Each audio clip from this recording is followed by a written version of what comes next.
Hi, and welcome to the Nonfiction Authors Association podcast. Today's session is with Lisa Tenner, and we will be talking about how to meet and choose the best literary agent for your book.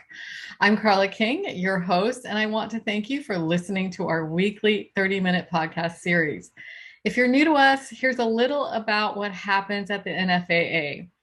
Our members receive an author advisor email every Friday that features curated media leads and links to exclusive member content.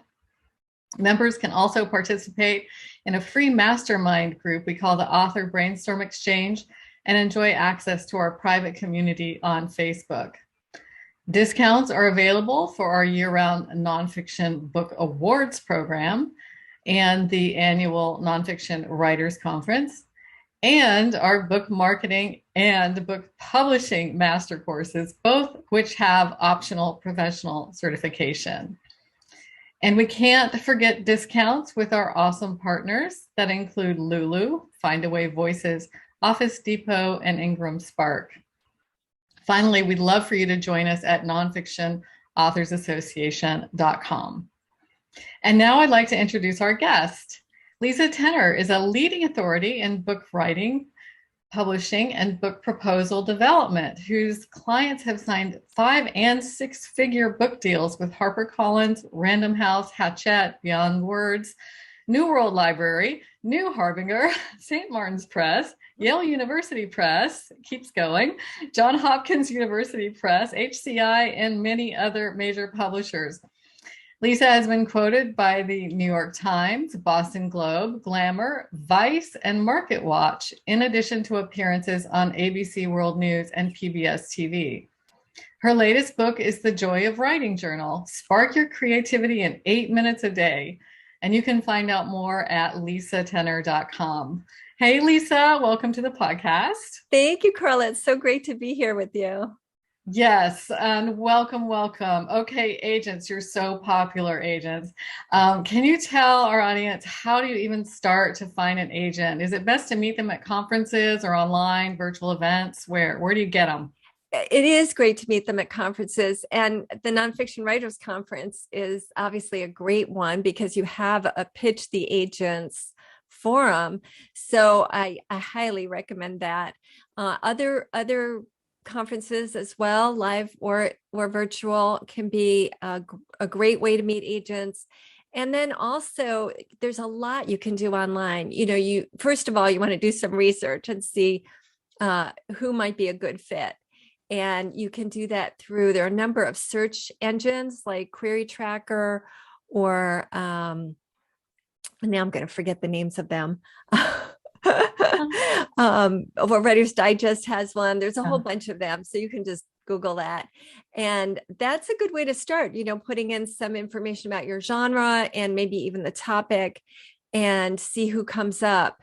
You want to find agents who have an interest in your area. Let's say somebody who likes health books and especially brain books. So if you have a book that's on brain health, that might be an ideal match. But you don't necessarily want an agent who has a book that's a direct competitor of yours. It might be better to find someone who writes or who represents books in that arena, but it's not like a direct competition. And you can also look at some of the complementary books in that would complement your book, and look in the acknowledgement section and see who was the agent for that book. So, and then, just on social media, start to follow these agents, and you might get a feel for their personality and preferences as well.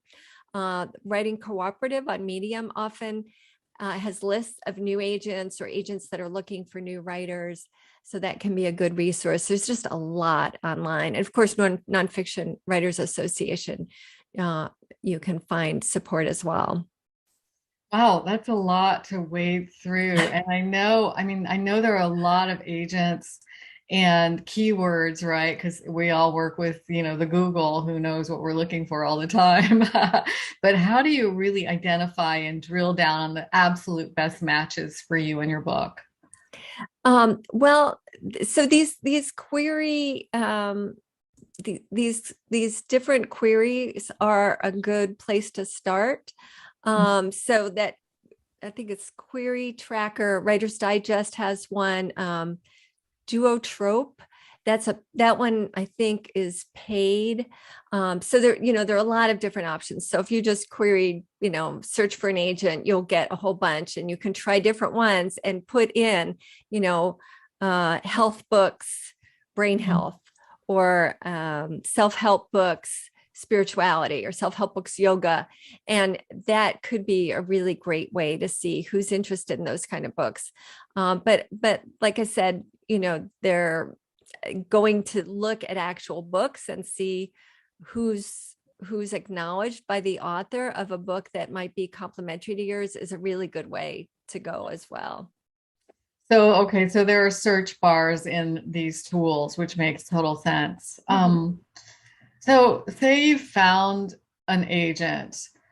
What happens when the agent says yes?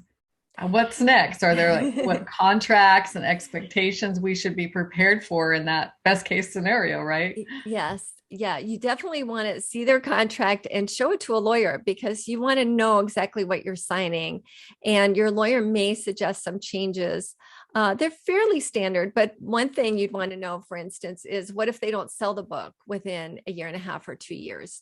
Are you able to exit that contract and get another agent, for instance? So you do want to make sure that certain things are in place, and a lawyer, an intellectual property attorney, will help you with that. Then you also really want to interview the agent. You don't want to just say yes. But one thing I would ask is, why are you excited about this book? And really try to see, are they excited? Hopefully they are really excited. And I can remember with The Creativity Cure, there were several agents interested in Dr. Barron's book. And one agent said to me, it was we were at the Harvard conference, and she'd taken the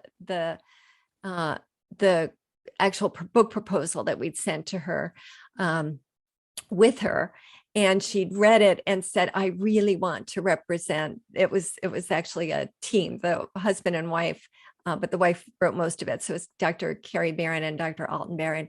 She said, I really want to represent the Barrons for this book. I'm so excited.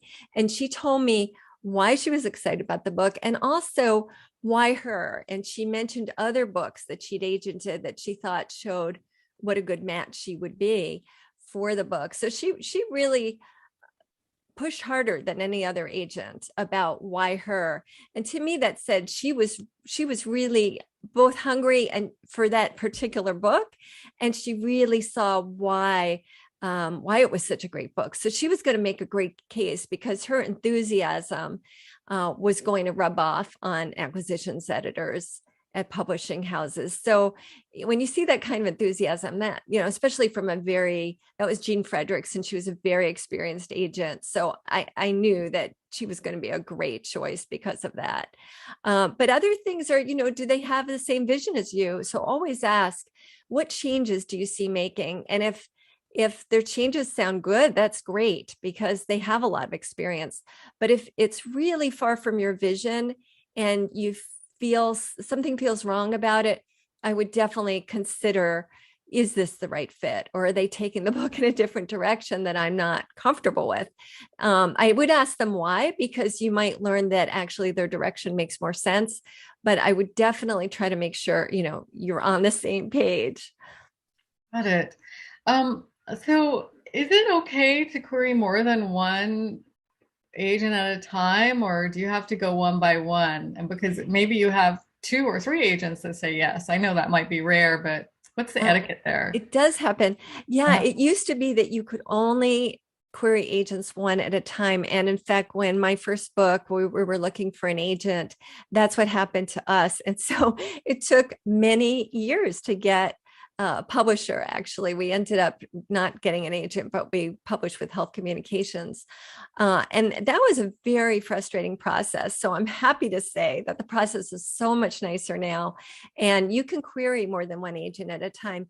You do want to let them know. And usually I say something like, we're just querying 3 agents and you're one of them, just to let them know we're not sending it out to 20 people, because if we're sending it out to a ton of people, and even if it's a very exciting book, an agent may feel, well, is it really worth my time to read the proposal if they're sending it to so many people? What are the chances I'm going to get this? So I would just query a few at a time, like 2 or 3. And, but, some people will say they query a lot. So, it really depends a little on personality. The other thing I would say, though, for the very first agent you query, I would think, who's your very top choice? And when you query them, say that you would be happy to give them a 2-week exclusive. And what that does is it bumps it up for them. If they are excited about the book, they're going to make a decision more quickly. So that can be a helpful thing to say, you're my top choice. And so if you are interested in seeing the proposal, I'm happy to give you a 2-week exclusive. That can be a big deal for agents. So that's I think a really helpful tip. That was going to be my next question, because I know authors who have waited so long to hear back from agents. How much time do you give them? So you can say, okay, for 2 weeks, I'm only, I won't send out my query to any other agent. What is the normal time that you would give an agent, and when would you give up? Yeah. So, there's not like a very specific time frame, I'd say. Recently, I queried an agent for a client of mine, and we heard, I think, within a day. And that was an agent I didn't know. It was a top agent that I didn't know personally. So, if they're really excited, sometimes they'll hop on it. On the other hand, sometimes they didn't receive your email, right? We all know email can go to spam or trash or get deleted by accident. So you do want to make sure they got it. So it's perfectly reasonable. If you haven't heard back in a couple weeks, it's perfectly reasonable to say, I just wanted to make sure you received my query letter. And the benefit of maybe doing a pitch the agents at the Nonfiction Writers Conference, or pitching agents at another conference, is that then when you can send the proposal right away. You don't need to send the query. You might still want some of the points that would be in the query letter in your cover letter, or your cover email in this case, but you can skip that step. And so in the subject line, I would say something like requested proposal for blah, blah, blah, so that they know this was something that they've already requested. And they're more like, they realize, okay, this isn't the slush pile. This is something they requested. So it's really helpful to say that. And then in your cover email, you would again say, I'm so thrilled that you were excited about, seeing the proposal for this. I think you're such a great match, and say why.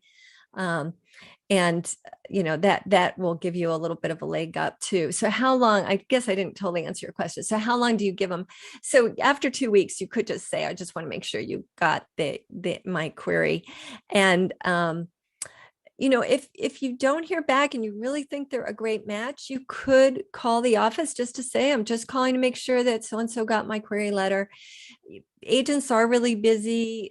Often they have assistants helping them, things do get lost. So some agencies may not be as friendly about your phone call.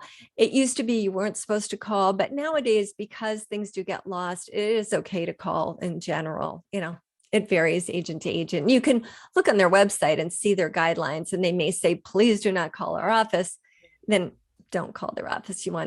But you could, if you're following them on social media, for instance, you could send them a private message via Twitter and just say, just making sure you got my proposal. So there are other ways to follow up too. And I would encourage you to don't be aggressive, but be assertive.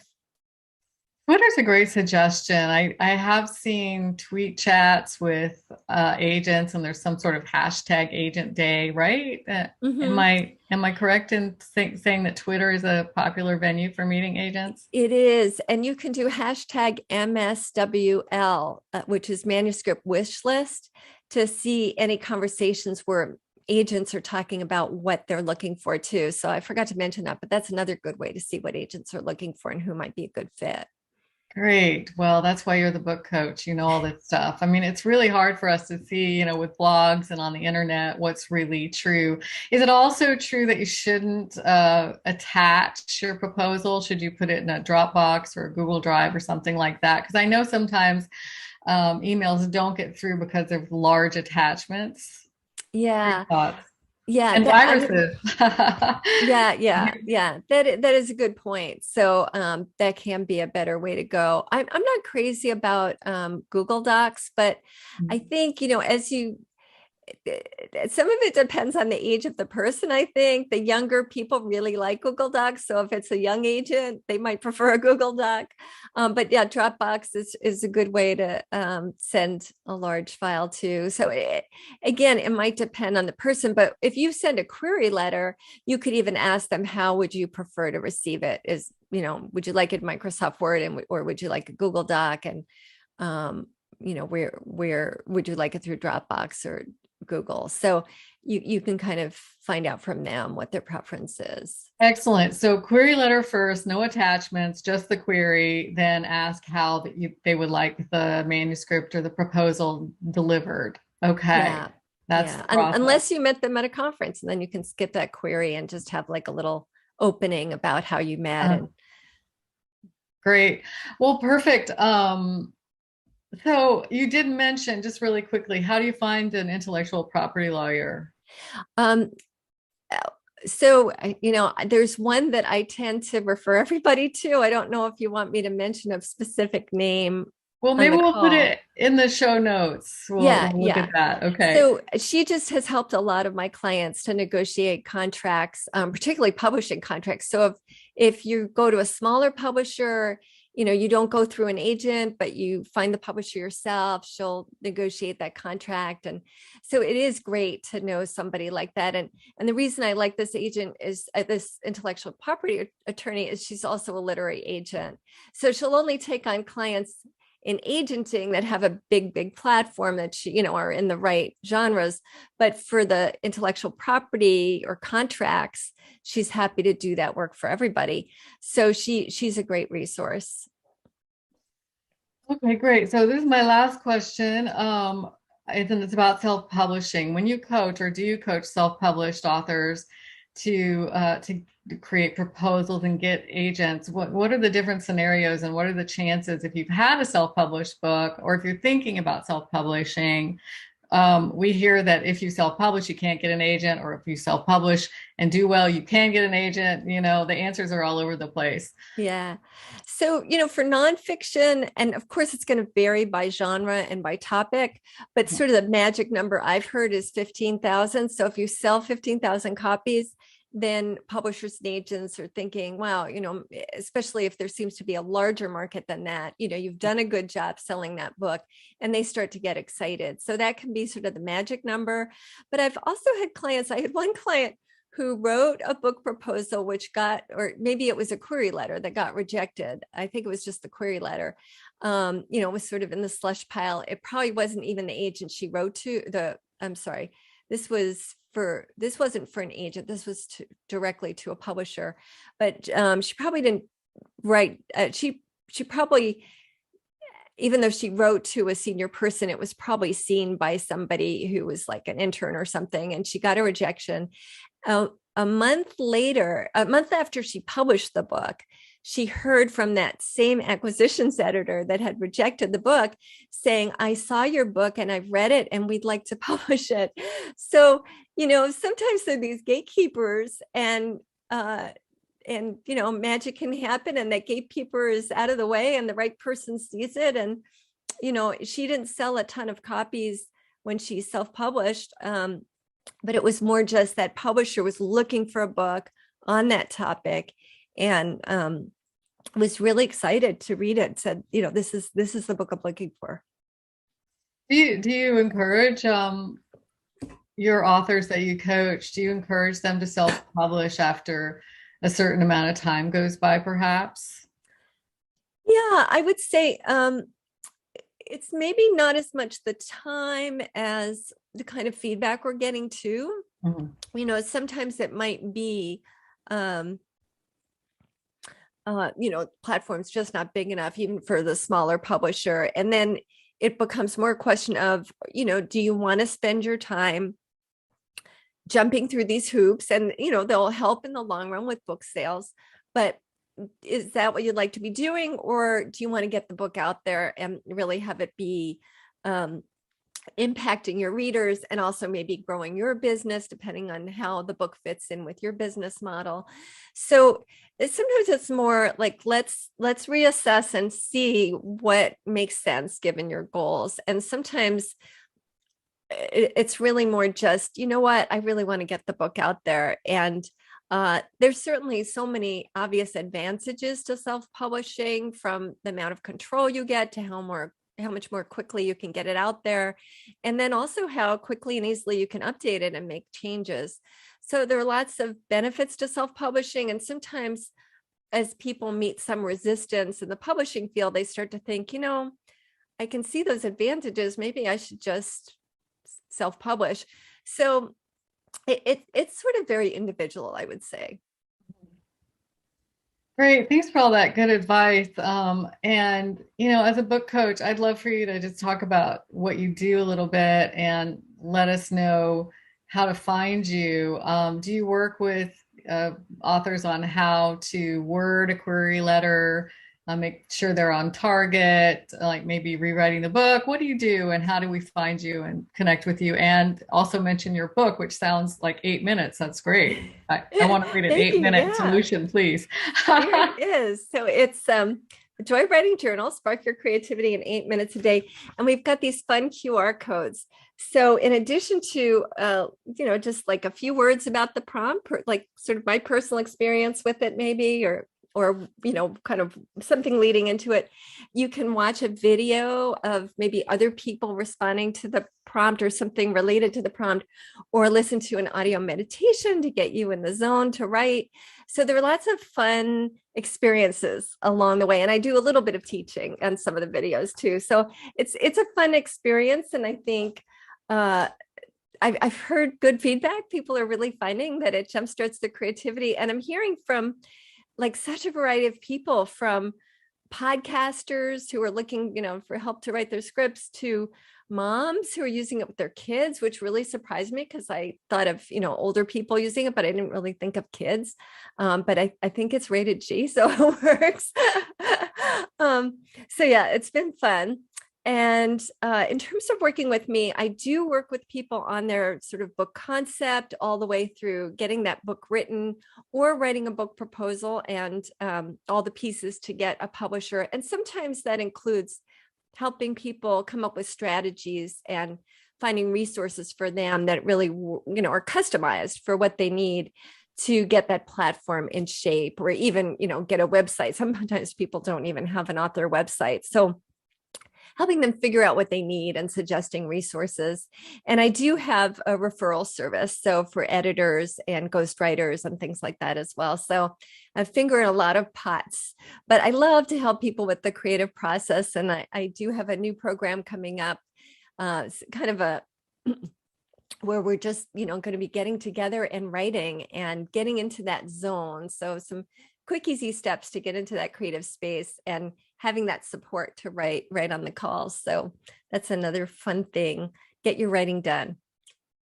Great. And can we find this on lisatenner.com? You can. Thank you. Yeah. And you can also find me on Twitter and Instagram. And we have a Facebook page, Write and Create with Lisa Tenner. So like a lot of wherever you are, you can probably find me. Lisa, thank you for being our guest today. Really grateful for all your wise advice. Thank you. Well, it's such a pleasure. And I really encourage listeners to do that. Pitch the agents as part of the Nonfiction Writers Conference. It's such a great opportunity. Yeah, that comes around every year. So yeah, thank you for that. And thank you to our audience for joining us today. We conduct these interviews every Wednesday, and you can check the schedule at nonfictionauthorsassociation.com. Please sign up for our mailing list to get notifications about podcasts and other events. Thanks again.